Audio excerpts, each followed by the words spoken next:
학교 경영 기법의 예와 실천.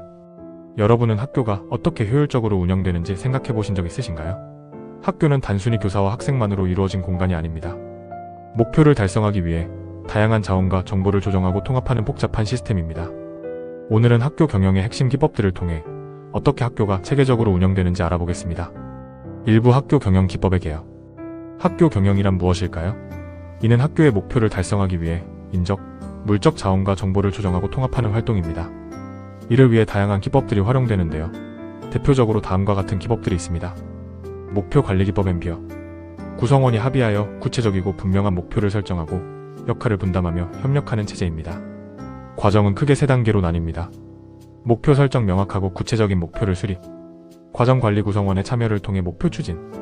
성과 측정 및 평가 중간 및 최종 평가와 피드백을 통해 개선. 과업평가 계획 기법 PRT.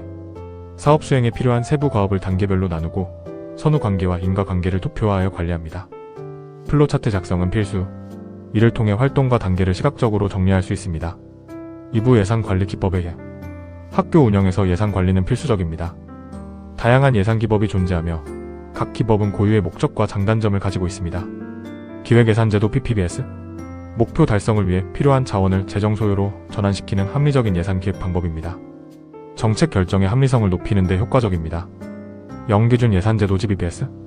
전년도 예산을 고려하지 않고 현재 목표에 맞춰 예산을 편성합니다. 한정된 자원을 효과적으로 활용할 수 있는 장점이 있습니다. 단위학교 예산제도 SBBS. 학교 단위에서 책임감 있게 예산을 운영하도록 설계된 제도입니다. 성과주의 예산제도 PBS. 각 사업별 집행 성과를 측정하고 평가하여 재정을 통제합니다. 3부 정보 관리와 질 관리 기법. 학교 경영에서 정보와 질 관리는 중요한 축을 담당합니다. 정보 관리 체제 MIS. 학교 운영에 필요한 모든 정보를 수집, 처리, 보관하며 필요시 신속히 제공하는 체제입니다. 빠르고 정확한 의사결정을 지원합니다.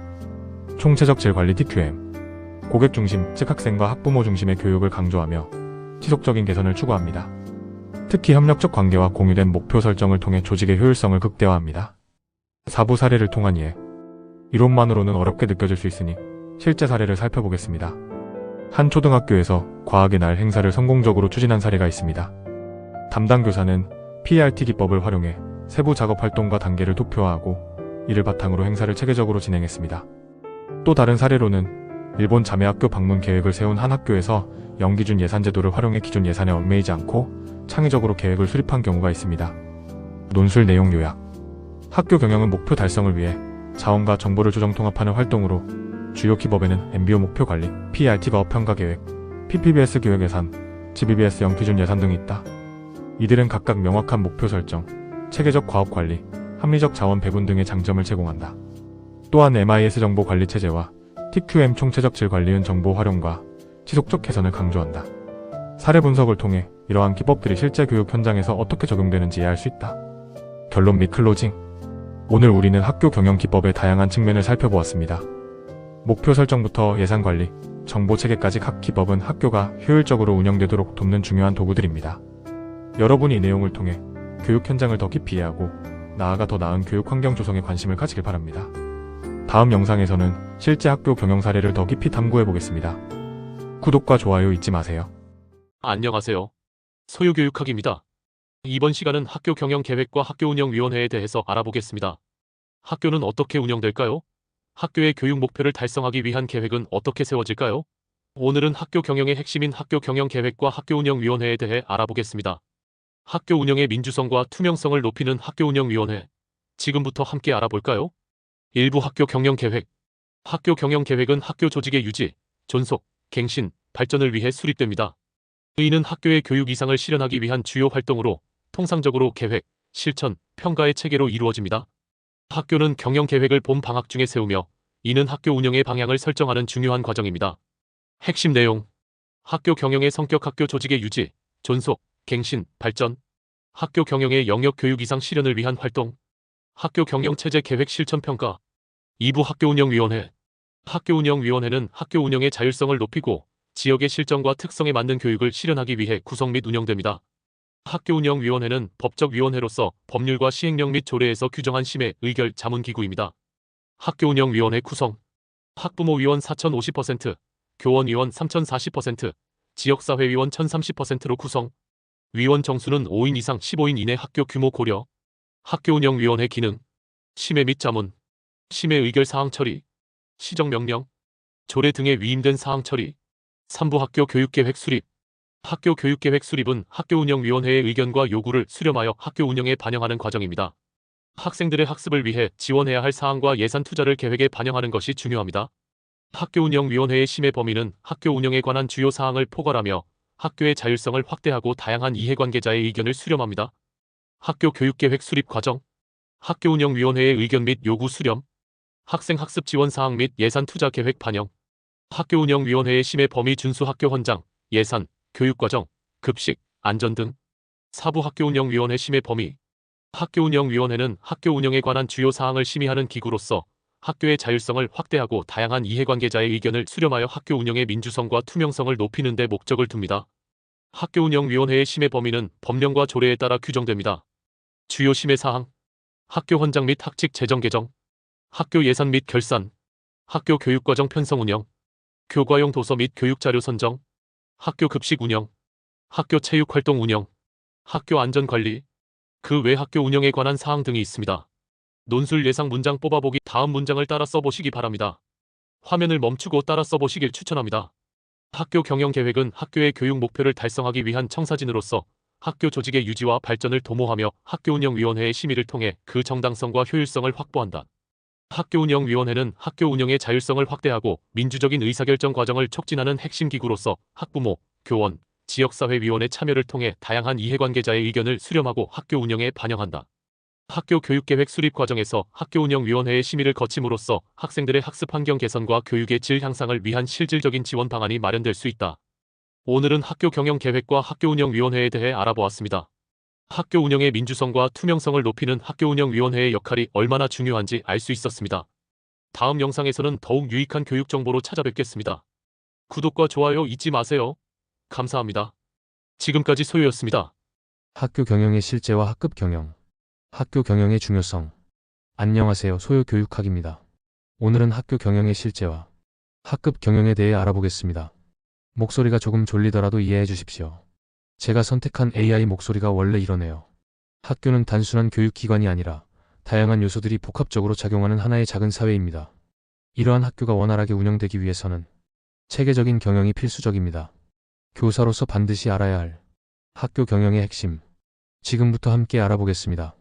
1부 학교 경영의 이해. 학교 경영은 학교의 목표를 달성하기 위해 인적, 물적 자원과 정보를 조정하고 통합하는 활동입니다.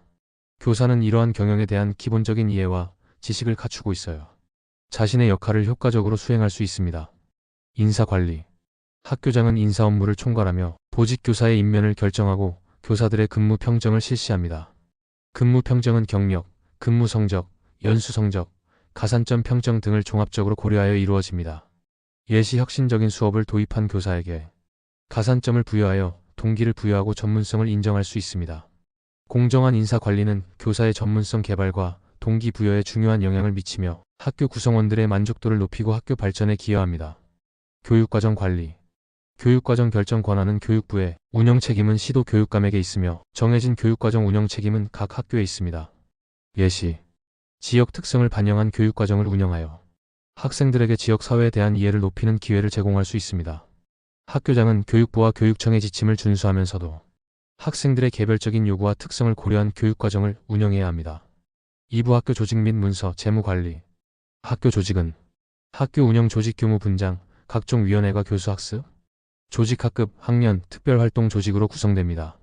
하지만 현실적으로 행정 업무가 과도하게 많다는 문제점이 있습니다. 조직 관리. 효율적인 조직 관리는 교사들이 교육활동에 집중할 수 있도록 지원하고 학교 운영의 효율성을 높이는 데 기여합니다. 예시 불필요한 회의를 줄이고 업무 자동화 시스템을 도입하여 행정 업무 부담을 줄일 수 있습니다. 문서 관리. 문서 작성과 시행은 규정된 절차에 따라 이루어지며 결제와 문서 관리, 학교 피치 장부 등은 체계적으로 관리되어야 합니다. 예시, 전자문서 시스템을 도입하여 문서 관리의 효율성을 높이고 보관 공간을 확보할 수 있습니다. 설명 정확하고 체계적인 문서 관리는 학교 운영의 투명성을 확보하고 의사결정 과정의 근거를 제공합니다. 재무관리. 투명하고 효율적인 재무관리는 학교 운영의 안정성을 확보하고 교육활동에 필요한 재원을 적절하게 배분하는 데 기여합니다. 예시 예산 편성 과정에서 교사들의 의견을 반영하고 집행 내역을 투명하게 공개하여 신뢰도를 높일 수 있습니다. 3부 학교 시설 및 교사 복무 관리. 학교 시설과 교사의 복무 관리는 학생들의 학습 환경과 교사의 근무 환경을 개선하는 데 중요한 역할을 합니다. 물품 및 시설 관리. 안전하고 쾌적한 교육 환경을 조성하고 교육 활동에 필요한 물품을 효율적으로 관리하는 것은 학생들의 학습 효과를 높이는 데 중요한 영향을 미칩니다. 예시, 낡은 책걸상을 교체하거나 학생들이 쉴 수 있는 공간을 마련하여 학습 환경을 개선할 수 있습니다. 교사의 복무 관리. 교사의 복무 관리는 공무원의 의무와 책임, 근무 시간 및 각종 휴가 등을 포함하며 교사들이 안정적인 환경에서 교육 활동에 전념할 수 있도록 지원합니다. 예시, 유연근무제를 도입하거나 연가 사용을 적극 권장하여 교사가 충분히 휴식을 취할 수 있도록 돕습니다. 4부 목표 관리 기법 MBO&, 과업평가 계획 기법 PRT. 학교 경영에는 체계적인 기법이 필요합니다. 목표 관리 기법 MBO가 과업평가 계획 기법 PRT는 대표적인 예입니다. 목표 관리 기법 MBO. 구성원이 합의해 목표를 설정하고 역할을 분담하며 협력하는 체제입니다. 구체적이고 분명한 목표를 설정하고 중간 평가와 최종 평가를 통해 환류 피드백을 중요시합니다. 예시 학교폭력 발생 건수 감소라는 목표를 설정하고 예방 프로그램을 운영할 수 있습니다. 과업평가 계획 기법 PRT. 사업 수행에 필요한 세부 과업을 활동과 수행 단계로 나누고 순서대로 수행 및 관리합니다. 플로차트를 활용하여 선후 관계와 인과 관계를 시각적으로 파악할 수 있습니다. 예시, 학교 축제 준비를 위해 부스 설치, 공연 준비 등 세부 과업을 나누고 각 과업의 선후 관계를 파악하여 계획을 세울 수 있습니다. 5부 다양한 예산 제도. 학교 예산 제도는 재원을 효율적으로 배분하여 목표를 달성하는 데 중요한 역할을 합니다. 기획 예산 제도 PPBS 목표 달성을 위해 필요한 자원을 합리적으로 요구하며 재정 소요로 전환시키는 방식입니다. 영기준 예산 제도지 BBS 전년도 예산과 상관없이 목표 달성을 위한 예산 편성 방식입니다. 성과주의 예산 제도 PBS 사업별 집행 성과를 측정하여 재정을 통제하는 방식입니다. 도급 경비제도 예산 과목 구분 없이 학교장이 집행하며 증빙 서류나 영수증 첨부로 운영됩니다. 결론. 오늘 우리는 학교 경영의 실제와 학급 경영에 대해 알아보았습니다. 체계적인 경영은 학생들의 성장과 발달뿐만 아니라 교사들의 전문성을 강화하는 데도 큰 역할을 합니다. 선생님들께서 오늘 내용을 바탕으로 더 나은 교육 환경 조성에 기여하시길 바랍니다. 다음 영상에서는 더욱 흥미로운 주제로 찾아뵙겠습니다. 지금까지 소요교육학이었습니다. 감사합니다. 학교 경영 이론의 실제 적용과 논술. 학교는 어떻게 효율적으로 운영될까요? 단순히 교장 선생님의 리더십만으로 되는 걸까요? 사실 학교 경영에는 과학적 관리, 행정관리, 인간관계, 관료제 등 다양한 이론이 녹아 있습니다. 오늘은 실제 학교 현장에 적용되는 대표적 경영 이론과 그 시사점, 그리고 기출문제를 바탕으로 한 논술문까지 깊이 있게 풀어드리겠습니다. 안녕하세요. 소요교육학입니다. 선 구독과 좋아요는 영상을 제작하는 데 큰 힘이 됩니다. 그럼 바로 시작하겠습니다. 일부 학교 경영이론의 개요와 의의. 학교 경영이론은 학교라는 조직의 목표를 달성할 수 있도록 자원과 인적 역량을 효과적으로 배분 관리하는 원리와 방법을 체계화한 것입니다. 대표적으로 과학적 관리이론, 행정관리이론, 인간관계이론, 관료제이론. 이들 이론은 교육행정의 효율성, 합리성, 인간성, 민주성 등 다양한 가치를 실현하는 2부 과학적 관리이론의 학교 적용. 과학적 관리이론 테일러는 업무의 표준화, 분업, 효율성을 강조합니다.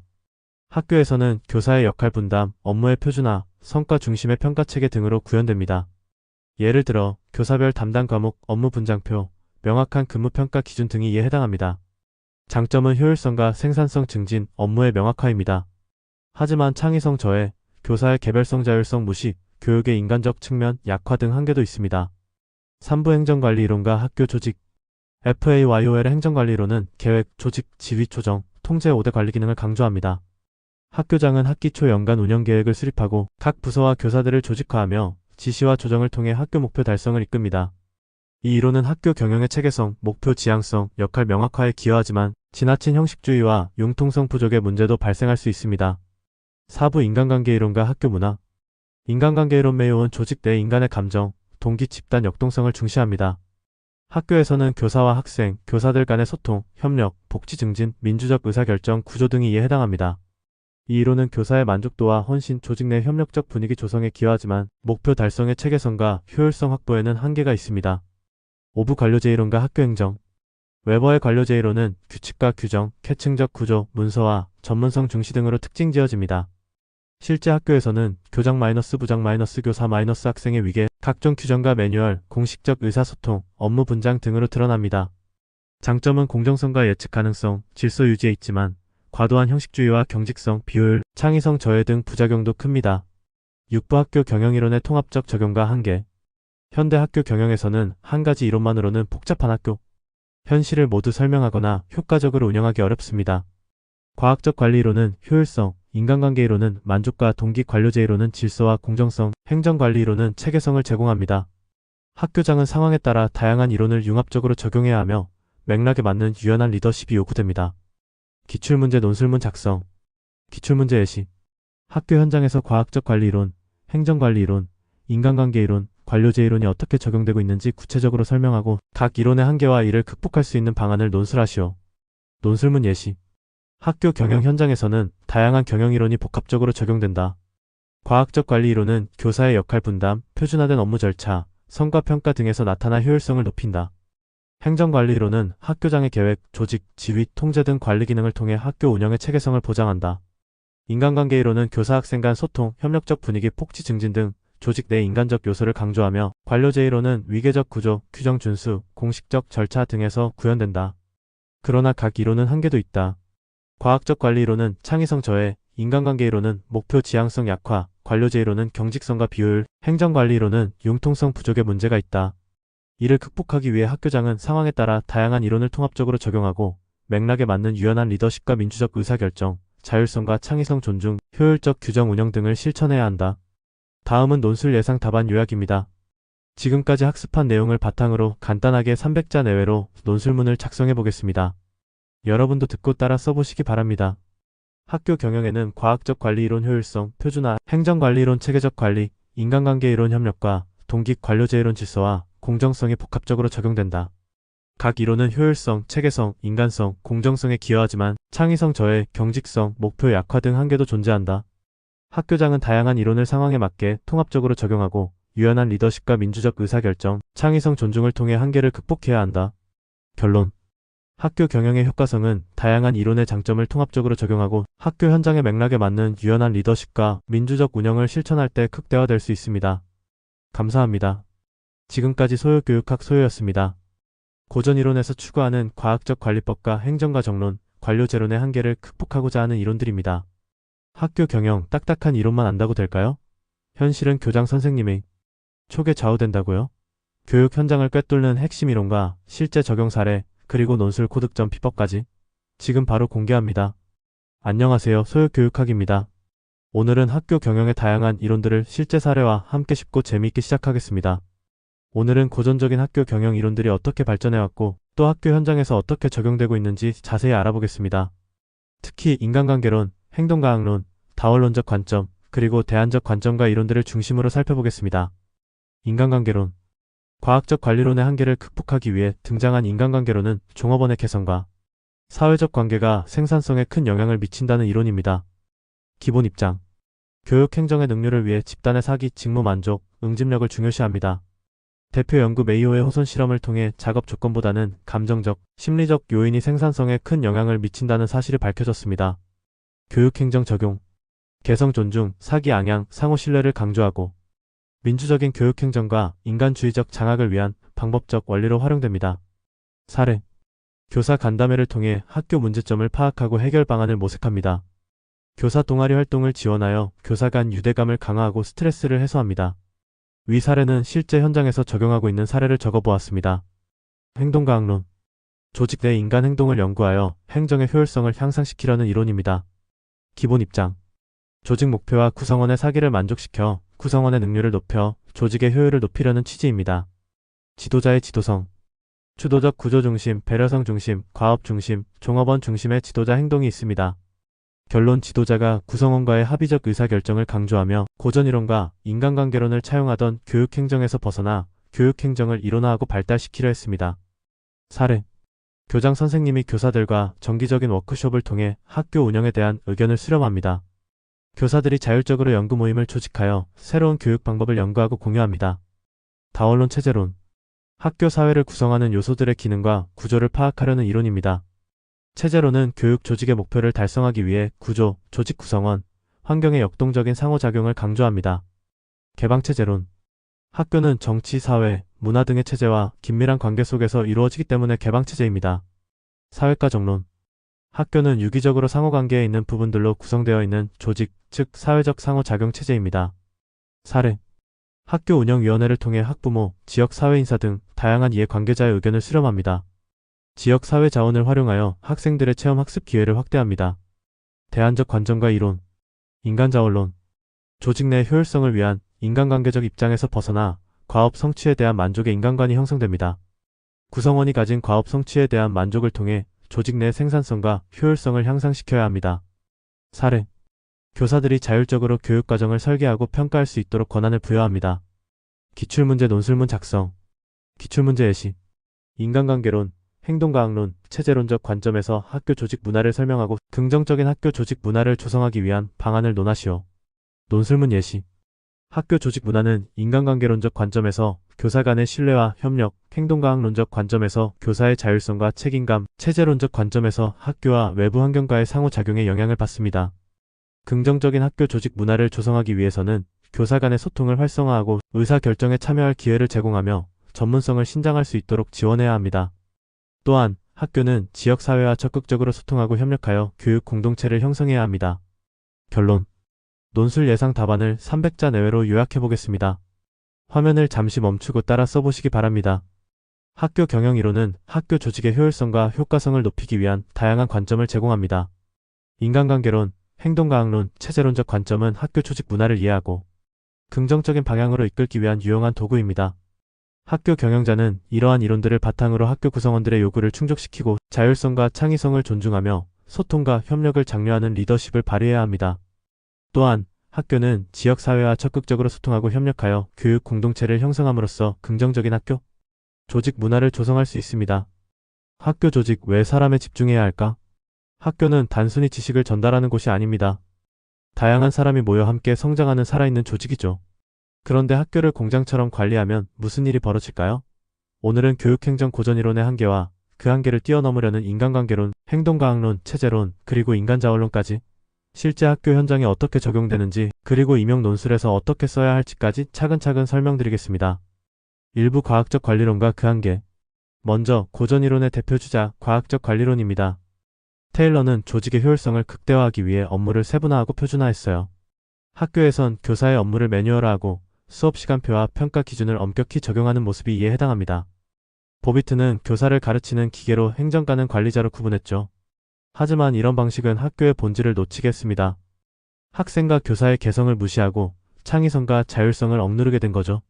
예를 들어 모든 수업을 똑같은 방식으로 진행하면 학생들의 다양한 학습 욕구를 채울 수 없고 교사도 자신의 교육 철학을 실현하기 어렵습니다. 결국 학교는 공장이 아니라 사람이 중심이 되어야 한다는 인식이 필요해졌습니다. 2부 인간관계론 호선 실험이 바꾼 학교. 이런 한계를 극복하고자 등장한 것이 바로 인간관계론입니다. 1930년대 대공황 이후 미국 산업 현장에서는 단순한 기술적 효율화로는 생산성 향상이 한계에 부딪힌다는 점이 드러났죠. 하버드대 메이어 교수팀이 실시한 호선 실험은 교육 행정에도 큰 영향을 미쳤습니다. 호선 실험에서는 조명 밝기, 작업 환경 변화보다도 근로자에 대한 관심과 소속감, 심리적 안정감이 생산성에 더 큰 영향을 미친다는 사실이 밝혀졌습니다. 즉, 조직 구성원의 감정, 기분, 사회적 관계가 업무 성과에 결정적이라는 겁니다. 학교 현장에선 어떻게 적용될까요?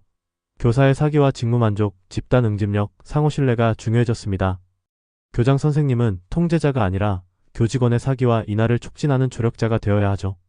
학교 운영은 봉사활동처럼 의사결정은 모든 교직원이 참여하는 민주적 방식으로 이루어져야 한다는 원리가 자리 잡았습니다.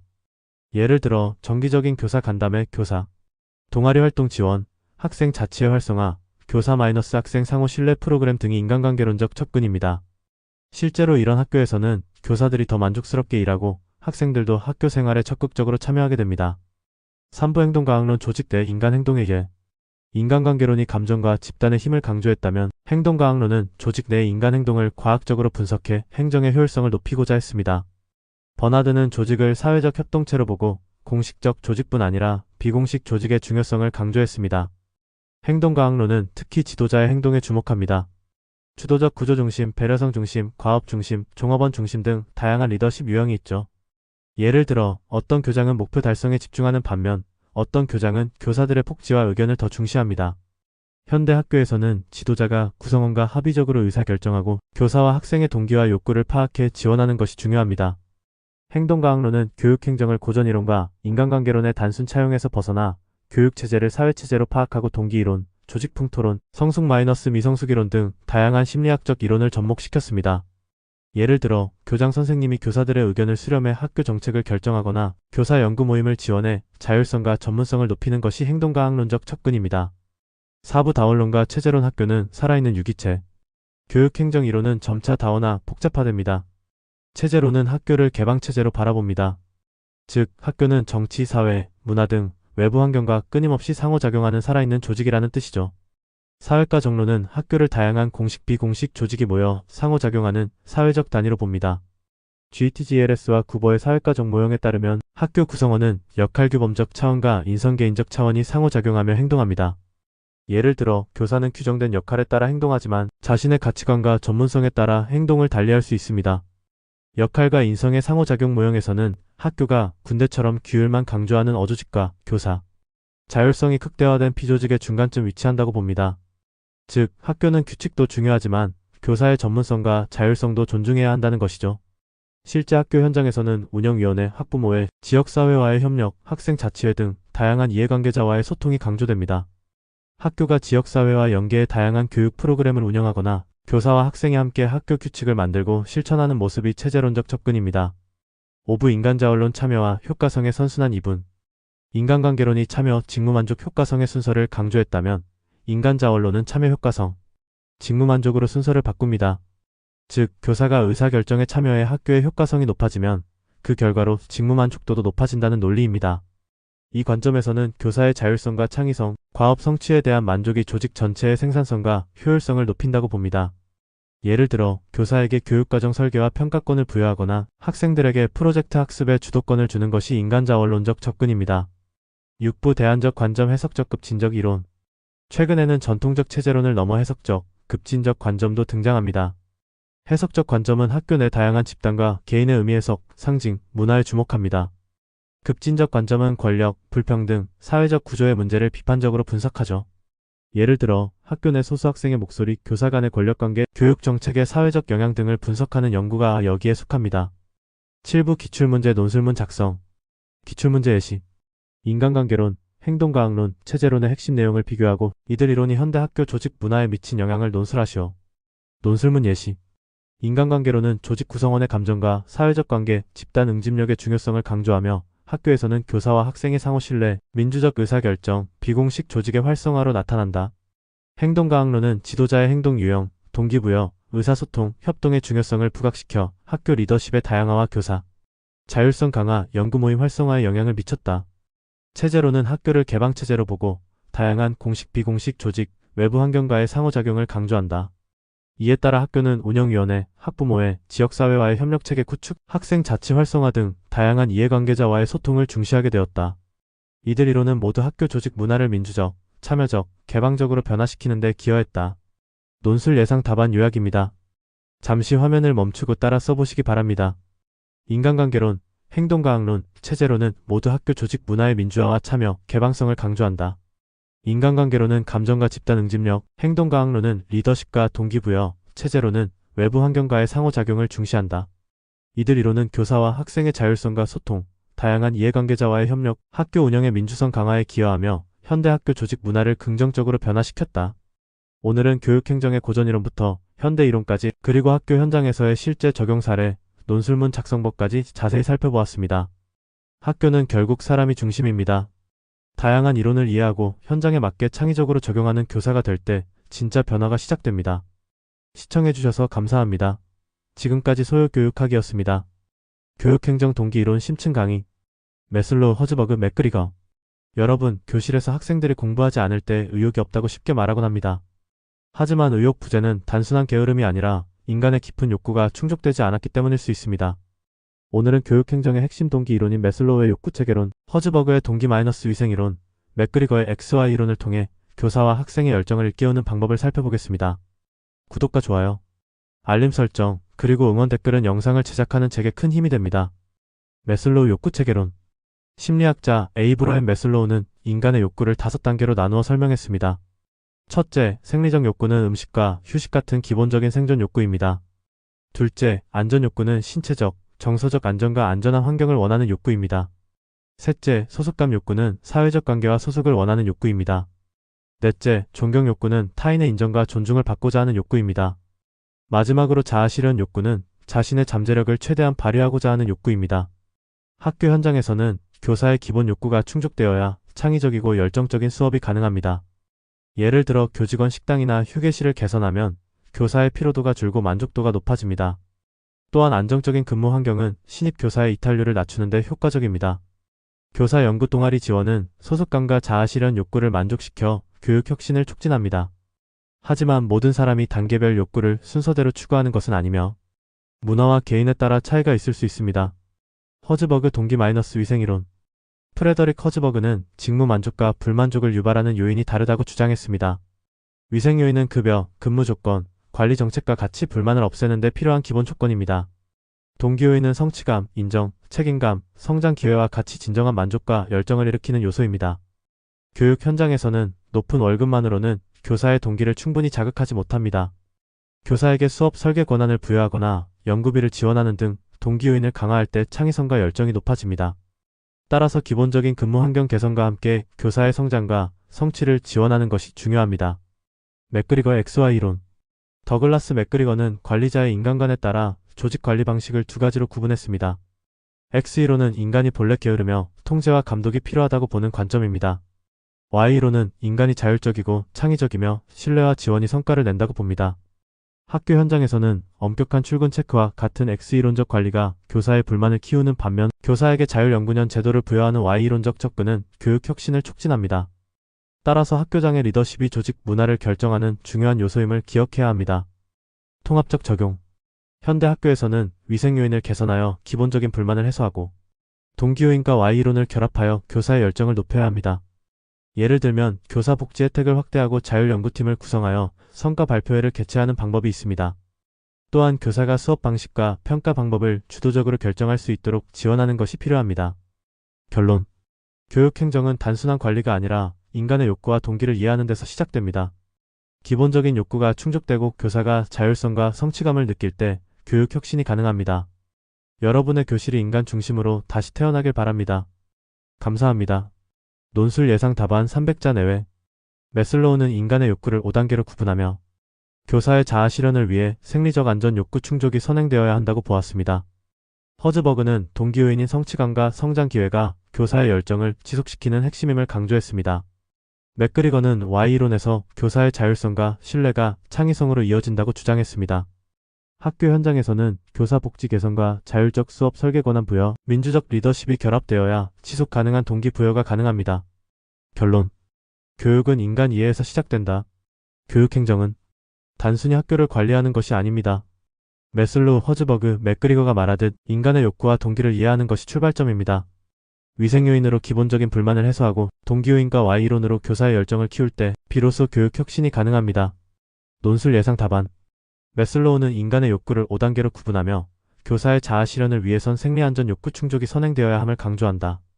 허즈버그는 동기요인 성취감, 성장이 위생요인 급여, 조건보다 열정을 지속시키는 데 핵심적이라고 보았다. 맥그리거는 Y이론에서 교사의 자율성과 신뢰가 창의성으로 이어짐을 지적했다. 학교 현장에선 교사 복지 위생 요인을 개선하고 자율적 수업 설계 권한 동기요인과 민주적 리더십 Y이론을 결합해야 한다. 예를 들어 교사 연구팀 지원 및 성과 인정 시스템을 도입하면 지속 가능한 동기 부여가 가능하다. 지금까지 소요교육학의 소요였습니다. 감사합니다. 오늘은 지도성 이론의 발전 과정을 살펴보겠습니다. 지도성, 즉 리더십이란 집단이 목표를 달성하고 구성원들의 욕구를 충족시키기 위해 누군가가 집단을 이끌고 기여하는 행위를 의미합니다. 리더십 이론은 크게 자질론, 즉 특성론에서 시작해 행동유형론, 그리고 상황론으로 발전해왔습니다. 먼저 지도자, 특성론 또는 자질론에 대해 설명드리겠습니다. 이 이론은 지도자가 선천적으로 타고난 자질과 특성을 지닌다고 봅니다. 고대 그리스의 철학자 아리스토텔레스는 사람들은 태어날 때부터 지배자와 추종자로 나뉜다라고 말했습니다. 즉, 리더는 태어나면서부터 남다른 특성을 가진다는 관점입니다. 이후 여러 학자들이 지도자의 특성이 무엇인지 분석하려 했는데 대표적으로 스토그딜, 스타그딜은 지도자의 특성을 5가지 범주로 정리했습니다. 첫째, 재능입니다. 지능, 기민성, 언어의 유창함, 독창성, 그리고 판단력이 여기에 해당합니다. 둘째, 성취입니다. 학문적 성취, 지식, 운동 경기에서의 성취 등이 포함됩니다. 셋째, 책임감입니다. 신뢰, 솔선수범, 인내력, 적극성, 자신감, 성취욕 등이 중요하다고 보았습니다. 넷째, 참여입니다. 활동성, 사교성, 협동성, 적응성, 유머 감각 등이 이에 해당합니다. 마지막으로 지위입니다. 사회 경제적 위치, 인기 등 사회적 지위도 지도자의 특성으로 꼽았습니다. 이처럼 특성론은 리더의 신체적 조건, 건강, 용모 지능, 자신감, 우월감, 판단력 등 다양한 요소를 강조합니다. 최근에는 YUKI, 베니스, 캐츠 같은 학자들이 성공적인 지도자의 특성과 기술에 대해 연구하며 과업 관련 능력과 대인관계 능력, 그리고 개별적 상황에 맞는 역량을 함께 강조하고 있습니다. 하지만 특성론에는 분명한 한계가 있습니다. 지도자의 특성만을 강조하다 보니 구성원이나 상황에 대한 고려가 부족합니다. 실제로 뛰어난 특성을 가진 사람이 항상 좋은 리더가 되는 것은 아니며 환경과 집단의 특성에 따라 리더십의 효과가 달라질 수 있습니다. 또한 후천적인 경험이나 교육을 통해 리더십이 개발될 수 있다는 점을 간과한 측면도 있습니다. 이러한 한계를 극복하기 위해 등장한 것이 바로 지도성 행위론 또는 행동 유형론입니다. 이 이론은 지도자의 선천적 자질이 아니라 실제로 어떻게 행동하느냐에 주목합니다. 즉, 성공적인 지도자는 어떤 행동을 보이는가, 그리고 그 행동이 조직에 어떤 영향을 미치는가에 초점을 맞춥니다. 대표적으로 오하이오 주립대와 미시간 대학의 연구가 있습니다. 오하이오 주립대 연구에서는 지도자의 행동을 과업 중심 행동과 관계 중심 행동으로 나누었습니다. 과업 중심 행동은 목표를 명확히 설정하고 규칙과 절차를 강조하며 업무를 체계적으로 관리하는 행동입니다. 반면 관계 중심 행동은 구성원과의 신뢰를 쌓고 정서적 지원을 제공하며 협력적인 분위기를 조성하는 행동을 의미합니다. 미시간 대학 연구에서는 직원 중심적 리더와 생산 중심적 리더로 구분했습니다. 직원 중심적 리더는 구성원의 복지와 만족을 중시하고 협력과 지원을 강조합니다. 반면 생산 중심적 리더는 업무 성과와 효율성을 우선시합니다.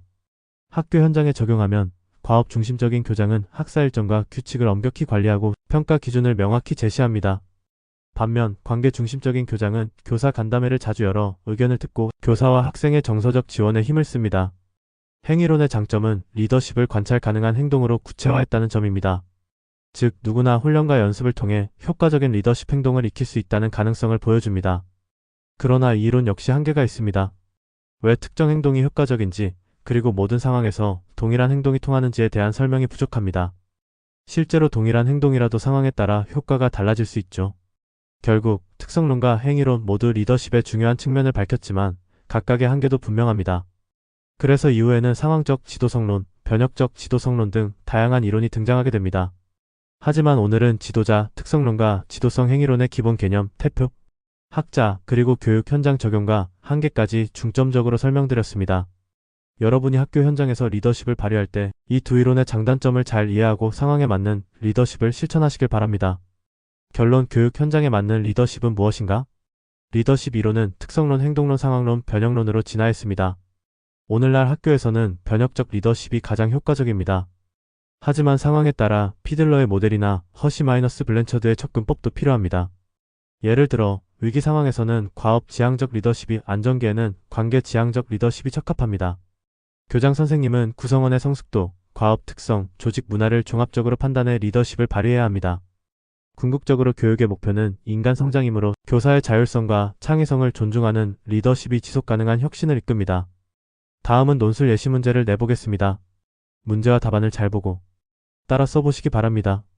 문제: 지도자 특성론, 자질론, 지도성 행위론, 행동 유형론, 그리고 상황적 지도성론의 주요 내용을 비교하고 학교 현장에서 효과적인 지도성 발휘를 위해 어떤 접근이 필요한지 논술하시오.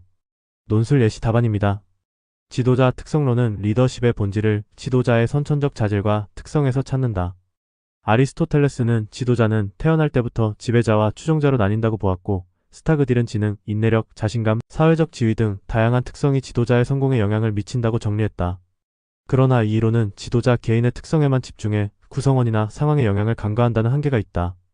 이에 대한 대안으로 등장한 것이 지도성 행위론이다. 이 접근은 효과적인 지도자가 실제로 어떻게 행동하는지에 초점을 맞춘다. 오하이오 주립대와 미시간 대학 연구에서는 지도자의 행동을 과업 중심과 관계 중심으로 구분했다. 과업 중심 행동은 목표와 규칙을 강조하고 관계 중심 행동은 신뢰와 협력을 중시한다. 행위로는 리더십을 관찰 가능한 행동으로 구체화했다는 점에서 의의가 있지만 왜 특정 행동이 효과적인지 그리고 모든 상황에 적용 가능한지에 대한 설명이 부족하다. 이러한 한계를 극복하기 위해 상황적 지도성론이 등장했다. 피들러는 지도자의 효과성이 상황적, 요소 지도자 마이너스 구성원 관계, 과업 구조, 지도자의 권력에 따라 달라진다고 보았다. 과업 지향적 지도자는 극단적인 상황에서, 관계 지향적 지도자는 중간 정도의 상황에서 효과적이다. 허시와 블랜처드는 구성원의 성숙도에 따라 지도성 유형을 달리해야 한다고 주장했다. 예를 들어 신입 교사에게는 지시형, 경험 많은 교사에게는 위임형이 적합하다. 따라서 학교 현장에서 효과적인 지도성이 발휘되기 위해서는 한 가지 이론에만 의존하기보다 상황에 따라 다양한 지도성 접근을 융합적으로 적용하는 것이 필요하다. 지도자의 자질과 행동, 그리고 학교의 구체적 맥락과 구성원의 특성을 모두 고려해 유연하게 리더십을 발휘할 때 학교 조직의 목표 달성과 구성원의 만족을 동시에 이끌어낼 수 있다. 감사합니다. 소요교육학 소요였습니다. 안녕하세요. 소요교육학입니다. 오늘 우리는 학교 조직 풍토론에 대해 이야기하려고 합니다. 학교 조직은 학교 내에서의 구조와 상호작용을 의미합니다. 학교 조직은 교사, 학생, 학부모, 교육감독관 등 다양한 이해관계자들로 구성됩니다. 풍토론은 이러한 구성원들 간의 소통과 협력을 강화하여 학교의 발전에 기여하는 중요한 방법 중 하나입니다. 학교 조직 풍토론은 의견을 나누고 문제를 해결하는 데 도움을 줄 뿐만 아니라 학교 내 분위기와 문화를 형성하는 데에도 중요한 역할을 합니다. 학교 조직 풍토론을 통해 학교 구성원들은 서로 존중하고 신뢰하며 협력함으로써 더 나은 교육 환경을 만들어갈 수 있습니다. 함께하는 모든 이들의 노력과 참여가 중요합니다. 학교 조직 풍토론을 주제로 오늘 강의를 시작하겠습니다. 학교 조직 풍토란 학교 간의 차이와 학교 구성원의 행동에 영향을 미치는 내적 특성을 의미한다. 즉, 한 학교만의 고유한 분위기와 환경이 교사와 학생의 행동에 어떤 영향을 주는지 설명하는 개념이다. 헬핀과 단비. 크로프트는 학교 조직 풍토를 교사와 교장의 행동 특성으로 분석하였다. 먼저 교사의 행동 특성에는 4가지가 있다. 첫째, 일탈성은 교사들이 주어진 업무에 헌신하지 않고 이탈하려는 정도를 말한다. 둘째, 장애성은 교장이 협력자라기보다는 방해자로 인식되는 정도이다. 셋째, 사기는 교사들이 과업 수행에서 욕구 충족과 성취감을 느끼는 정도를 의미한다. 넷째, 친밀성은 교사들이 업무 외에도 서로 우호적인 인간관계를 유지하는 정도를 나타낸다. 교장의 행동 특성도 4가지로 나뉜다. 첫째, 냉담성은 교장이 공식적이고 엄정한 행동을 보이는 정도이다. 둘째, 생산 강조는 교장이 일에 대한 지시와 감독을 철저히 하는 정도이다. 셋째, 추진성은 교장이 역동적으로 학교를 잘 운영해 나가는 정도를 의미한다. 넷째, 배려성은 교장이 따뜻하고 친절한 행동을 보이는 정도이다. 이러한 특성에 따라 학교 조직 풍토는 6가지 유형으로 구분된다. 첫째, 개방적 풍토는 목표 달성과 구성원의 사회적 욕구를 동시에 추구하는 조직 분위기이다. 둘째, 자율적 풍토는 교장이 통제보다는 친밀함을 중시하며 사회적 욕구 만족에 무게를 둔다. 셋째, 통제적 풍토는 업무 수행을 강조하지만 교사들의 사회적 욕구는 중시하지 않는다. 넷째, 친교적 풍토는 구성원들이 우호적 관계에서 사회적 욕구는 충족되나 과업 성취를 위한 관리나 통제는 부족하다. 다섯째, 간섭적 풍토는 교장이 교사들의 요구를 억누르고 독단적으로 학교를 운영하는 분위기이다. 여섯째, 폐쇄적 풍토는 교장이 사소하고 불필요한 일을 강요해 교사들의 사기가 낮고 소극적으로 일하는 분위기다. 다음으로 토마스의 갈등관리 이론을 살펴본다. 갈등관리 유형에는 5가지가 있다. 첫째, 경쟁은 남을 희생해서라도 자기의 관심을 충족하려는 행동이다. 둘째, 회피는 냉담, 퇴행, 무관심 등으로 갈등을 피하는 태도를 말한다. 셋째, 조정은 자기 주장을 낮추고 협동성을 보이며 좋은 관계를 유지하는 방식이다. 넷째, 타협은 온건한 자기 주장과 협조로 서로 조금씩 양보하는 방식이다. 다섯째, 협력은 서로 협동해 문제를 해결하고 모두의 관심을 충분히 만족시키려 노력하는 방식이다. 조직 문화로는 조직 구성원들이 공통적으로 가지는 신념, 가치관, 인지, 행위 규범, 행동 양식 등 문화를 의미한다. 조직의 문화는 구성원 간의 일체감과 조직의 정체성을 형성하며 조직의 성장과 발전에 중요한 역할을 한다. 조직 성장 발전론은 조직이 끊임없는 변화를 통해 성장하고 발전한다는 관점을 말한다. 학교 조직 역시 사회 변화와 교육 환경의 변화에 맞추어 지속적으로 변화하고 발전한다. 학교 조직은 다른 조직과 구별되는 독특한 특성을 가진다. 교육 전통, 전문적 특성, 다양한 관리 이론의 발전, 학교에 대한 대중의 기대 등이 이에 해당한다. 학교 조직의 대표적 구조로는 전문적 관료제가 있다. 관료적 특성으로는 교무분장, 교사 자격증 제도, 규정을 통한 행동 규제, 연공서열 중심 승진 제도, 신분과 정년 보장 등이 있다. 전문적 특성으로는 교사의 교수 학습 활동에서의 자율성 보장, 교사와 학생 간의 인간적 관계 등이 있다.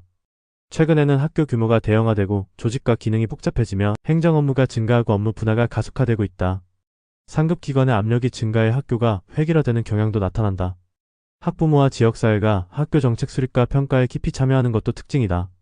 조직화된 무질서 조직은 목표가 불분명하고 기술이 불확실하며 참여가 유동적인 조직을 의미한다. 학교는 다양한 이해관계자가 참여하고 목표와 수단이 항상 명확하지 않으며 구성원들의 참여도 유동적이기 때문에 이러한 특성을 가진다. 이완조직 또는 이완결합체제는 학교 안의 모든 구성원이 서로 연결되어 있지만 각자 독립성을 유지하는 구조를 말한다. 구성원들 사이의 신뢰가 이루어진다는 전제에서 신뢰의 논리가 통제 기제가 된다. 즉, 교사들은 자율적으로 수업을 운영하면서도 전체 학교의 목표와 가치를 공유한다. 이중조직 개념은 학교가 느슨하게 결합된 측면과 엄격한 관료제적 특성을 동시에 지닌다는 점을 의미한다. 수업 측면에서는 교사의 자율성이 인정되는 느슨한 결합 구조를 가지지만 행정관리 측면에서는 엄격한 결합 구조를 가진다. 이는 학교가 교육의 전문성과 행정의 효율성을 동시에 추구하기 때문이다. 이상으로 학교 조직 풍토론의 주요 개념과 이론, 그리고 학교 조직의 구조적 특성에 대해 설명하였다. 논술 예시 문제. 학교 조직 풍토의 개념과 헬핀과 크로프트의 학교 조직 풍토 유형, 그리고 학교 조직의 구조적 특성 전문적 관료제, 조직화된 무질서, 이완 조직, 이중 조직을 설명하고 이 이론들이 학교 운영에 주는 시사점을 논하시오. 논술 400자 답안. 학교 조직 풍토란 학교의 내적 환경이 구성원의 행동에 미치는 총체적 특성을 의미한다. 헬핀과 크로프트는 교사와 교장의 행동 특성을 바탕으로 학교 조직 풍토를 개방적, 자율적, 통제적, 친교적, 간섭적, 폐쇄적 풍토로 구분하였다. 학교 조직은 전문적 관료제 구조를 가지며 교사의 자율성과 행정의 효율성을 동시에 추구한다. 또한 조직화된 무질서 조직, 이완 조직, 이중 조직의 특성을 통해 목표와 기술의 불확실성, 구성원의 독립성, 이중적 구조가 공존함을 알 수 있다. 이러한 이론들은 학교 운영에서 자율성과 협력, 신뢰, 변화에 대한 유연성을 강조하며 학교의 전문성과 민주적 운영을 촉진하는 데 중요한 시사점을 제공한다. 이상으로 학교 조직 풍토론에 대해 살펴보았습니다. 지금까지 소요교육학의 소요였습니다. 감사합니다. 안녕하세요. 소요교육학입니다.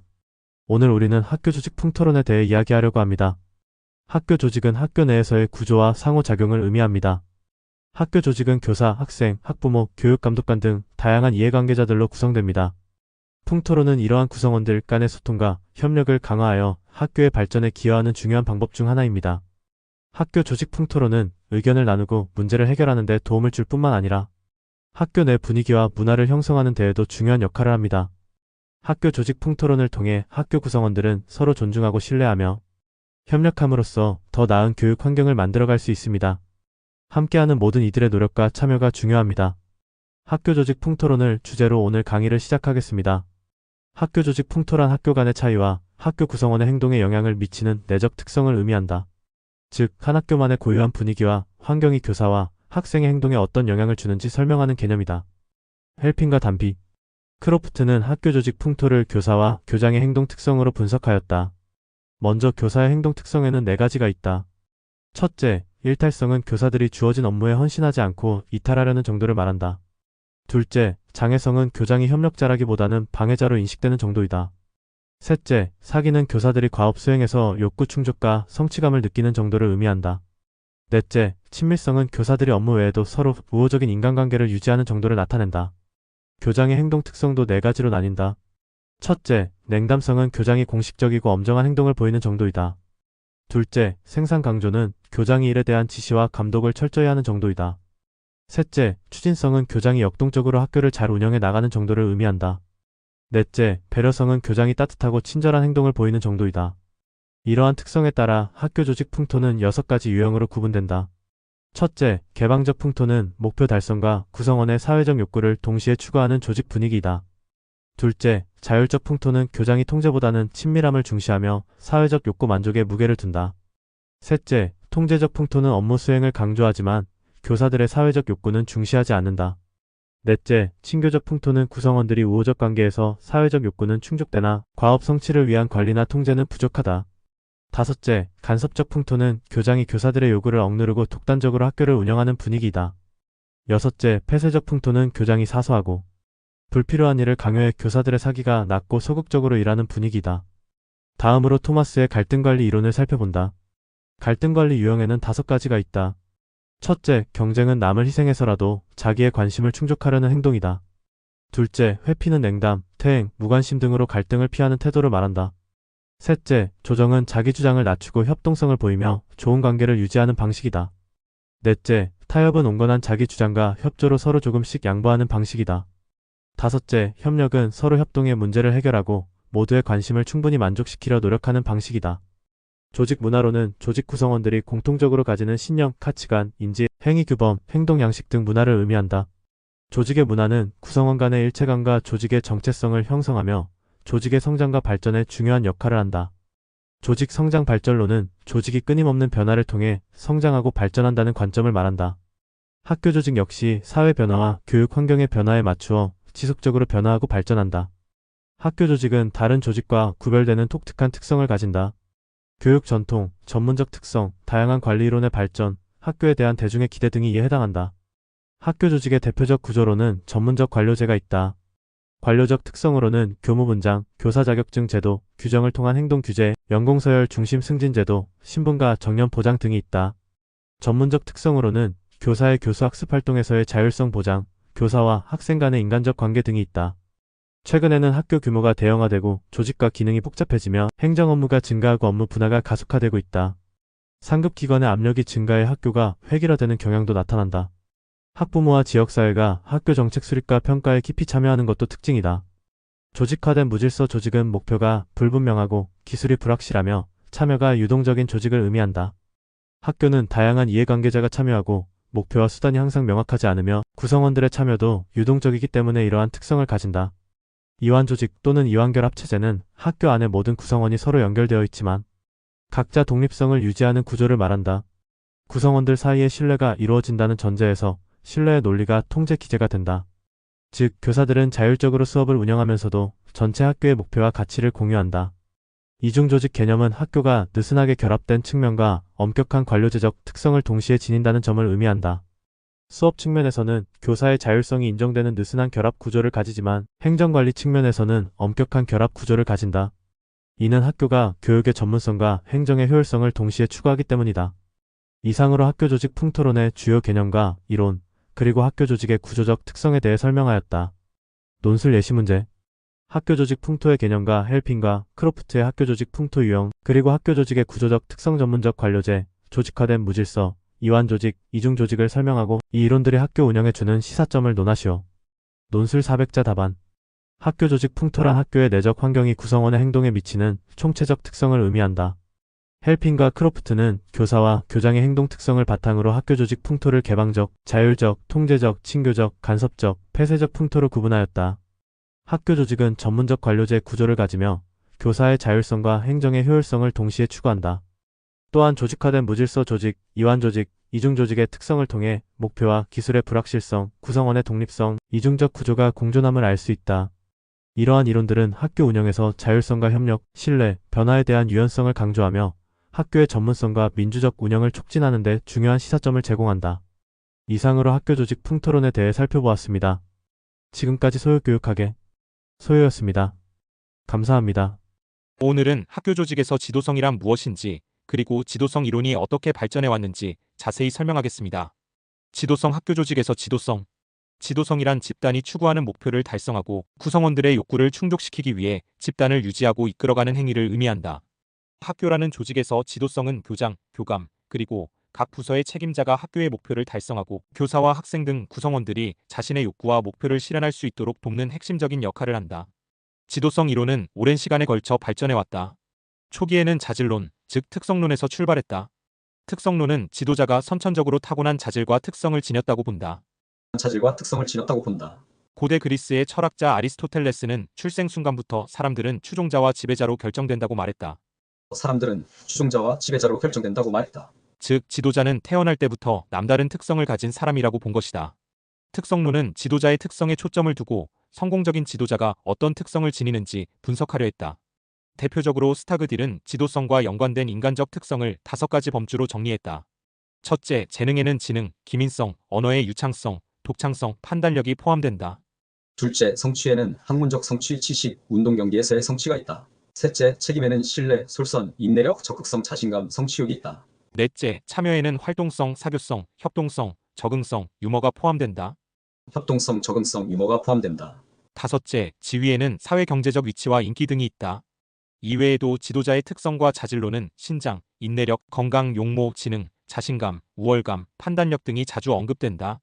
YUKI는 성공적인 지도자가 갖추어야 할 특성과 기술을 제시했으며 최근 베니스나 캐치의 연구에서는 과업에 관련된 능력, 즉 실제로 일을 해내는 능력의 중요성도 강조된다. 하지만 특성론에는 분명한 한계가 있다. 지도자의 특성만을 강조하다 보니 구성원이나 상황에 대한 관심이 부족했다. 즉, 좋은 지도자가 어떤 사람인지에만 초점을 맞추고 그 지도자가 실제로 어떻게 행동하는지, 구성원과의 상호작용에서 어떤 영향을 미치는지에 대한 분석이 미흡했다. 이러한 한계를 극복하기 위해 등장한 것이 바로 지도성 행위론, 즉 행동적 접근이다. 지도성 행위론은 지도자의 선천적 특성보다는 실제 행동에 주목한다. 즉, 성공적인 지도자가 실제로 어떻게 행동하는지, 어떤 방식으로 구성원과 상호작용하는지에 초점을 맞춘다. 행위론은 지도자 특성론에서 벗어나 지도성에 대한 새로운 접근법을 제시했다. 예를 들어, 좋은 지도자는 명확하게 업무를 지시하고 구성원들과 신뢰를 쌓으며 협동적인 분위기를 조성하는 행동을 보인다고 본다. 하지만 행위론 역시 한계가 있다. 구성원들의 행동만 강조하고 왜 그러한 행동이 나타나는지, 그 원인이 무엇인지에 대한 분석이 부족했다. 이처럼 지도성 이론은 특성론에서 행동 유형론으로, 그리고 이후에는 상황론으로 발전해왔다. 오늘은 그 중에서도 특성론과 행위론에 집중해 설명했다. 학교 조직에서 지도성은 단순히 타고난 자질만으로 결정되는 것이 아니라 실제로 어떻게 행동하고 구성원과 어떤 관계를 맺는지에 따라 그 효과가 달라진다. 앞으로 학교 조직에서 지도성이 어떻게 실천되어야 하는지 고민하는데 이 이론들이 중요한 기초가 된다. 2. 상황적 지도성론, 지도성 상황이론. 오늘은 학교 조직에서 상황적 지도성론, 즉 지도성 상황이론에 대해 설명하겠습니다. 상황적 지도성론은 지도성의 효과가 단일한 방식으로 결정되는 것이 아니라 다양한 상황적 요인을 고려해야 한다는 점에 초점을 둔다. 즉, 모든 상황에 적용할 수 있는 가장 좋은 지도성 유형은 없으며 어떤 상황에서 어떤 지도성 유형이 가장 효과적인지 밝혀내는 것이 이 이론의 핵심이다. 먼저 피들러의 상황이론을 살펴본다. 피들러는 높은 집단 성취를 위해서는 지도자의 동기체제와 상황 통제, 그리고 영향력 행사 방식이 중요하다고 보았다. 그는 지도성 유형과 효과성의 관계가 세 가지 상황적 요소에 따라 달라진다고 주장했다. 첫 번째 요소는 지도자 마이너스 구성원 관계로, 이는 지도자가 구성원에게 신뢰를 받고 존경받는 정도를 의미한다. 두 번째는 과업 구조로, 과업이 명확하게 규정되고 수행 방법이 체계화되어 있으면 구조화된 것이고, 그렇지 않으면 비구조화된 것으로 본다.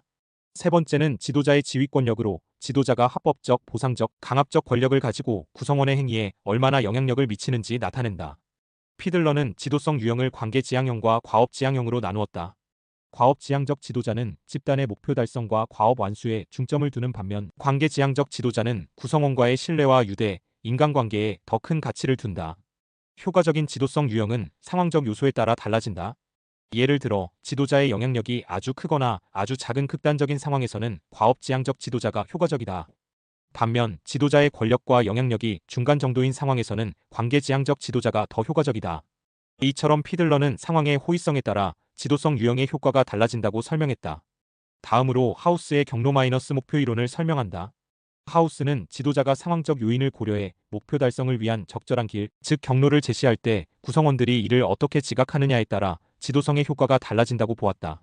이 이론은 브룸의 기대 이론에 근거하여 리더가 구성원들의 기대와 욕구를 충족시키고 목표 달성을 위한 경로를 명확히 안내할 때 동기가 유발되고 성과가 높아진다고 본다. 하우스는 지도성 유형을 네 가지로 구분했다. 첫째, 지시적 지도성은 구체적인 목표와 행동을 제시하고 규칙과 절차를 요구하며 과업 수행 방법을 명확히 안내한다. 둘째, 지원적 지도성은 우호적이고 친밀하며 구성원의 욕구와 복지에 관심을 갖고 배려하는 지도성이다. 셋째, 참여적 지도성은 구성원과 상담하고 조언하며 의사결정 과정에 적극적으로 참여시키는 유형이다. 넷째, 성취지향적 지도성은 구성원들에게 신뢰를 갖고 높은 수준의 목표 성취를 기대하며 도전적인 과업을 부여하는 지도성이다. 이처럼 상황적 지도성론은 학교 조직에서 지도자가 상황을 정확히 진단하고 그에 맞는 지도성 유형을 선택해 적용하는 것이 중요하다는 점을 강조한다. 학교 현장에서는 구성원과의 관계, 과업의 구조화 정도, 지도자의 권한 등 다양한 상황적 요인을 종합적으로 고려해 지도성 전략을 세워야 한다. 이를 통해 학교 조직의 목표 달성과 구성원 만족을 동시에 이룰 수 있다. 학교 조직에서 지도성의 효과를 높이기 위해서는 다양한 상황과 구성원의 특성을 고려한 유연한 지도성 접근이 필수적이다. 오늘은 레딘의 3차원 지도성 유형과 허시와 블렌차드의 상황적 지도성 모델을 중심으로 설명하겠습니다. 먼저 레딘 윌리엄 J. 레딘은 지도성의 효과성을 높이기 위해 지도자의 행동이 과업 중심성과 관계 중심성, 그리고 상황에 맞는 효과성이라는 세 가지 차원에서 결정된다고 보았다. 레딘은 네 가지 기본 지도성 유형을 제시한다. 첫째, 통합형은 과업과 관계 모두에 높은 관심을 가지는 유형으로 효과적으로 적용되면 경영자의 그제결티브가 되어 구성원에게 동기를 부여하고 높은 기준을 설정하며 팀 접근법을 선호한다. 그러나 상황에 맞지 않게 적용되면 타협자 컴프로마이저가 되어 부당한 압력에 쉽게 굴복하거나 문제에 지나치게 유연하게 대처한다.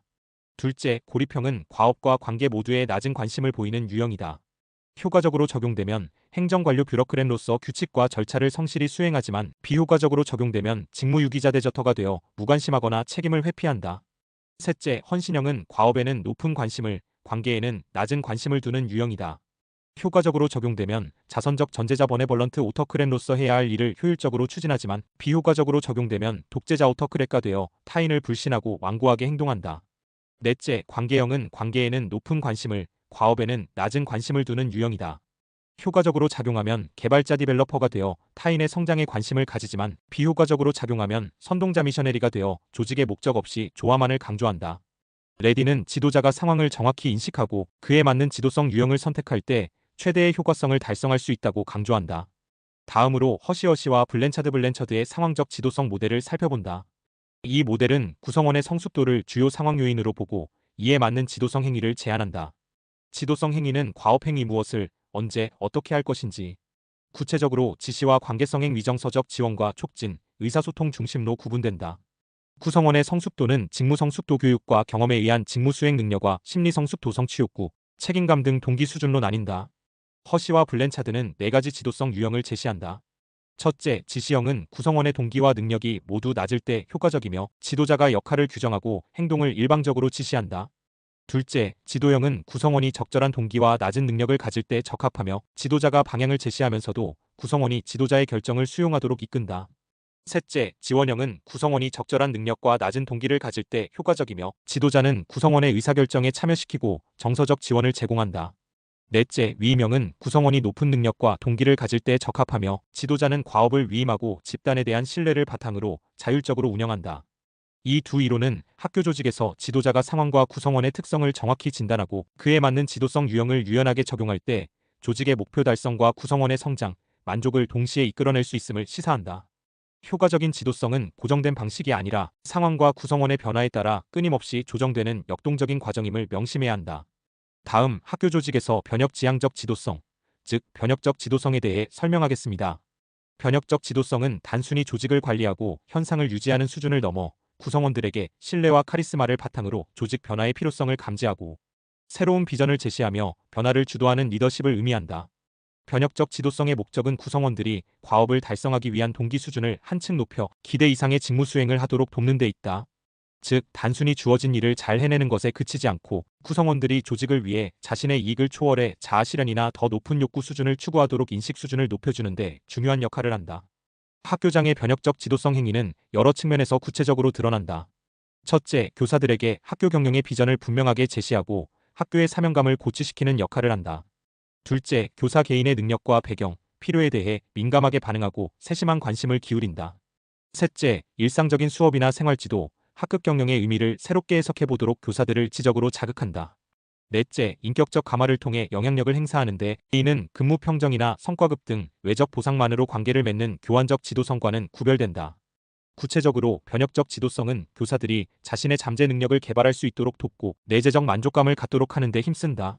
교사들이 지식을 증진시키고 문제 해결 능력을 키우며 합리적이고 창의적인 사고를 하도록 자극한다. 또한 학교장은 솔선수범하는 태도를 보이고 스스로 변화를 선도하는 모습을 통해 교사들에게 긍정적인 영향을 미친다. 예를 들어 2005년 유초등 기출문제에서 이 교사는 교장 선생님의 학교 경영이 실정에 맞게 잘 이뤄지고 있다고 평가하지만 김 교사는 이에 대해 학교장이 변혁적 지도성을 더 보여주길 바란다고 말한다. 그는 단순히 여건에 맞추는 것만으로는 학교 경영이 경직될 수 있고 교사들의 직무 만족도도 낮아질 수 있다고 지적한다. 김 교사는 학교장이 주어진 여건을 뛰어넘는 경영 능력과 솔선수범, 그리고 변화를 스스로 선도하는 자세를 보여주길 바란다고 강조한다. 이처럼 변혁적 지도성은 학교장이 단순히 상황에 맞는 관리자가 아니라 새로운 비전을 제시하고 교사와 학생 모두가 성장할 수 있도록 내적 동기를 자극하며 조직 전체의 긍정적인 변화를 이끌어내는 리더십임을 알 수 있다. 다음, 논술 예시 문제입니다. 학교 조직에서 지도성 이론의 발전 과정을 설명하고 특성론, 행동 유형론, 상황적 지도성론, 변혁적 지도성, 분산적 지도성의 주요 내용을 비교한 뒤 현대 학교에서 효과적인 지도성 실천을 위한 시사점을 논술하시오. 논술 답안. 여러분도 따라 써 보시기 바랍니다. 700자 내외. 학교 조직에서 지도성은 집단의 목표 달성과 구성원, 욕구 충족을 위해 지도자가 발휘하는 영향력과 행위를 의미한다. 지도성 이론은 시대에 따라 다양한 관점으로 발전해왔다. 특성론은 지도자가 선천적 자질과 특성을 지녔다고 보며 스타그딜은 지능, 성취 책임감, 사교성, 사회적 지위 등 5가지 특성을 제시했다. 그러나 특성론은 구성원과 상황의 영향을 간과하는 한계가 있다. 행동 유형론은 효과적인 지도자가 실제로 어떻게 행동하는지에 주목하며 과업 중심과 관계 중심 행동을 구분한다. 이는 리더십을 관찰 가능한 행동으로 구체화했지만 상황에 따라 효과가 달라질 수 있다는 점을 충분히 설명하지 못했다. 상황적 지도성론은 피들러, 하우스, 허시와 블렌처드 등이 대표적이며 지도성의 효과는 지도자 마이너스 구성원 관계, 과업 구조, 권력 등 상황적 요인에 따라 달라진다고 본다. 예를 들어 과업 지향적 지도자는 극단적 상황에서, 관계 지향적 지도자는 중간 정도 상황에서 효과적이다. 변혁적 지도성은 카리스마와 비전, 영감적 동기와 지적 자극, 개별적 배려를 통해 구성원의 동기를 높이고 조직의 변화를 이끈다. 학교장은 비전을 제시하고 교사의 성장과 자율성을 존중하며 솔선수범하는 모습으로 변화를 선도해야 한다. 분산적 지도성은 학교장 한 명에게 집중된 권한의 한계를 극복하고 교사 등 구성원 모두가 리더십을 발휘하며 민주적 참여와 협력을 강조한다. 현대 학교에서는 상황과 조직의 특성, 구성원의 역량과 동기를 종합적으로 고려해 다양한 지도성 이론을 융합적으로 실천해야 한다. 이를 통해 학교의 목표 달성과 교사 학생의 만족, 조직의 혁신을 동시에 이끌어낼 수 있다. 이상 소요교육학 투였습니다. 구독과 좋아요, 알람 설정은 영상을 제작하는 데 큰 힘이 됩니다. 장학은 교사의 전문성 신장, 교육과정 운영과 합리적 학교 경영을 위해 반드시 필요하며 체계를 갖추고 지속적이어야 한다. 안녕하세요. 소요교육학입니다. 지금 바로 장학행정에 대해서 알아보겠습니다. 장학행정이란 교육 현장에서 교수, 학습의 성과를 극대화하기 위해 교육 조성과 지원을 체계적으로 제공하는 활동을 의미한다. 이는 단순히 교사에게 지도와 조언을 제공하는 것을 넘어 교육 목표 달성을 위한 다양한 지원과 조정 활동까지 포함한다. 장학의 영역은 학습 지도의 개선뿐만 아니라 학교 전체의 교육 환경을 발전시키고 교사의 전문성 신장과 학교 조직의 질적 향상을 도모하는 데 중점을 둔다. 장학의 목적은 학생의 성장을 통해 사회 발전에 기여하는 데 있다. 또한 장기적인 교육 계획을 지속적이고 효과적으로 추진할 수 있는 기반을 마련하며 교사와 관리자 그리고 학교 구성원 간의 상호 협력을 통해 바람직한 교수 학습 환경을 개선하는 데 그 목적이 있다. 이러한 장학의 목적은 교육의 질을 높이고 학교 현장의 변화를 촉진하는 데 중요한 역할을 한다. 장학의 발전 과정은 크게 4시기로 구분된다. 첫째, 관리장학 시대 1750만 1930년 장학이 학교 관리와 감독 중심으로 이루어졌던 시기로 행정적 통제와 규칙 준수가 강조되었다. 둘째, 협동장학 시대 1930년에서 1955년에는 교사와 장학사가 협력하여 교수 학습 개선을 도모하였으며 상호 지원과 협동의 가치가 부각되었다. 셋째, 수업장학 시대 1955년에서 1970년도까지는 수업의 질 향상에 초점을 맞추었고 교사의 수업 방법과 내용에 대한 직접적인 지도와 평가가 이루어졌다. 넷째, 발달장학 시대 1970년에서 현재는 교사의 전문성 신장과 자율성 존중을 바탕으로 학교 전체의 발전과 교육과정 개선을 지원하는 포괄적 장학 활동이 강조되고 있다. 이처럼 장학행정은 시대의 변화와 교육 현장의 요구에 따라 그 역할과 기능이 확장되어 왔다. 오늘날의 장학은 교사의 자율성과 전문성을 존중하면서 학교 조직 전체의 발전과 학생의 성장, 나아가 사회 발전에 이바지하는 방향으로 나아가고 있다. 장학은 교육 조성과 지원을 통해 교수 학습의 성과를 극대화하는 활동이다. 이는 단순한 지도와 조언을 넘어서 교육 목표 달성을 위한 다양한 활동을 포함한다. 장학의 영역은 학습 지도의 개선뿐 아니라 교육 전반에 걸친 지원과 조정 활동을 포함한다. 장학의 목적은 학생의 성장을 통해 사회 발전에 기여하는 것이다. 또한 장기적인 교육 계획을 지속적이고 효과적으로 추진하기 위한 기반을 마련하며 상호 협력을 통해 바람직한 교수 학습 환경을 개선하는 데 있다. 이러한 목적은 교육의 질을 높이고 학교 현장의 변화를 촉진하는 데 중요한 역할을 한다. 관리장학 시대 1750년에서 1930년까지 장학이 주로 학교 관리와 감독 중심으로 이루어졌으며 행정적 통제와 규칙 준수가 강조되었다. 협동장학 시대 1930년에서 1955년 교사와 장학사가 협력하여 교수 학습 개선을 도모하는 시기로 상호 지원과 협동이 중시되었다. 수업장학 시대 1955년에서 1970년 수업의 질 향상에 초점을 맞추어 교사의 수업 방법과 내용에 대한 직접적인 지도와 평가가 이루어졌다. 발달장학 시대 1970년에서 현재 교사의 전문성 신장과 자율성 존중을 바탕으로 학교 전체의 발전과 교육과정 개선을 지원하는 포괄적 장학 활동이 강조된다. 장학의 유형은 교육 현장의 조직과 목적, 그리고 교사의 성장 단계에 따라 다양하게 구분된다. 첫째, 중앙장학은 교육부에서 이루어지는 모든 장학 활동을 의미한다. 이는 교육부의 정책과제 중심 장학, 교육제도 점검, 연구학교 운영 등 국가 차원의 교육 목표와 기준을 학교 현장에 적용하고 점검하는 역할을 한다. 둘째, 지방장학은 시도교육청과 하급교육행정기관에서 이루어지는 장학행정이다. 지방장학은 종합장학, 확인장학, 요청장학, 특별장학으로 세분된다. 종합장학은 국가와 교육청 시책, 학교 운영, 교수학습지도, 생활지도 등 전반에 걸쳐 지도와 조언을 제공한다. 확인장학은 종합장학 결과 드러난 문제점을 개선하기 위한 후속지도이며 요청장학은 학교의 요청에 따라 장학 담당자가 파견되어 지원하는 방식이다. 특별장학은 특정 문제 해결이나 사전 예방이 필요할 때 집중적으로 이루어진다. 셋째, 지구별 자율장학은 지구 내 학교와 교원 간 협의를 통해 독창적인 사업을 선정 운영하는 방식이다. 학교 간 방문장학, 자율장학반 편성, 교육활동 상호 참관, 정보교환, 순회교사제, 연구발표, 합동강연회, 교회 생활지도반 운영 등 다양한 활동을 포함한다. 이는 교원의 자질과 교육의 질 향상, 학교 간 유대 강화, 교수학습 방법 개선에 기여한다. 넷째, 교내 자율장학에는 임상장학, 동료장학, 약식장학, 마이크로티칭 등이 있다. 임상장학은 교사의 수업 개선과 전문성 신장을 목표로 하며 교사와 장학 담당자가 동료적 관계에서 수업을 관찰 분석하고 피드백을 제공한다. 동료장학은 교사들끼리 수업 연구, 정보 교환, 상호 조언을 통해 교육활동을 개선하는 과정이다.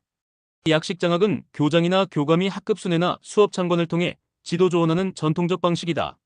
마이크로티칭은 임상장학과 유사하나 학생 수, 수업 시간, 과제 등을 축소하여 반복적 수업과 피드백을 통해 교수 기술을 향상시킨다. 다섯째, 자기장학은 교사가 스스로 계획을 세우고 실천하며 결과를 바탕으로 자기 반성을 통해 전문성을 신장하는 자율적 장학이다. 여섯째, 선택적 장학은 교사의 경험, 능력, 개인적 특성에 따라 가장 적합한 장학 방법을 선택해 적용하는 방식이다. 예를 들어 초임교사에게는 임상장학, 경력교사에게는 자기장학, 모든 교사에게 동료장학이나 약식장학이 활용될 수 있다. 또한 교사 경력에 따라 생존 단계에는 지시적 장학, 조정 단계에는 협동적 동료장학, 성숙 단계에는 자기장학이 효과적이다. 이처럼 장학의 유형은 중앙과 지방, 지구 및 학교 단위, 그리고 개인의 성장 단계에 따라 다양하게 운영되며 각 유형은 교사의 전문성 신장과 학교 교육의 질 향상을 목표로 한다. 논술 예시 문제. A 고등학교의 최 교사는 성찰 일지에서 학생 철수가 학교 생활에 적응하지 못하고 부적응 행동을 보인다고 기록하였다. 철수의 학교 부적응 행동 원인을 청소년 비행이론에서 두 가지 관점으로 분석하고 철수의 학교 생활 적응을 높이기 위한 상담 기법을 행동 중심 상담과 인간 중심 상담 입장에서 각각 논하라. 또한 최 교사가 수업 효과성을 높이기 위해 학문 중심 교육과정 이론에 근거한 수업 전략과 장학 활동을 어떻게 적용할 수 있는지 논하라. 논술 답안 700자 내외. 철수의 학교 부적응 행동은 청소년 비행이론에서 가치갈등 이론과 일반 긴장 이론으로 설명할 수 있다. 가치갈등 이론은 전통적 가치와 현대적 가치의 충돌, 가정과 학교에서의 기대, 차이 등에서 비롯되는 내적 갈등이 부적응 행동의 원인이 될 수 있음을 강조한다. 일반 긴장 이론은 학교 생활에서의 긴장과 스트레스가 부정적 감정을 유발하고 이는 비행 및 부적응 행동으로 이어질 수 있음을 시사한다. 철수의 사례에서 학교에서의 실패 경험이나 또래와의 갈등, 교사와의 부정적 상호작용이 이러한 긴장과 갈등을 심화시켰을 가능성이 높다. 철수의 학교생활 적응을 지원하기 위한 상담 기법으로 행동 중심 상담에서는 구체적인 목표 설정과 긍정적 행동, 강화, 문제행동의 대체행동 학습을 강조한다. 예를 들어 철수가 수업에 집중할 때마다 즉각적으로 칭찬하거나 보상을 제공해 긍정적 행동을 강화할 수 있다. 인간 중심 상담에서는 칼 로저스의 이론에 따라 무조건적, 긍정적 존중, 공감적 이해, 진솔한 태도를 통해 철수가 자신을 있는 그대로 받아들이고 자기 효능감을 회복하도록 돕는다. 이는 학생의 내적 성장과 자아 실현을 촉진한다.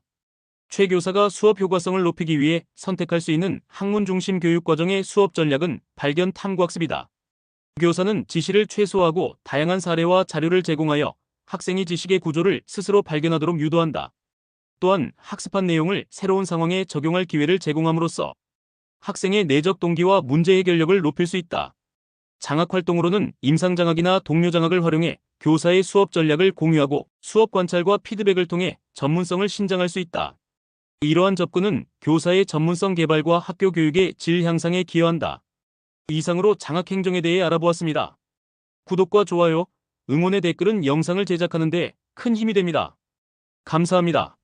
지금까지 소요교육학이었습니다.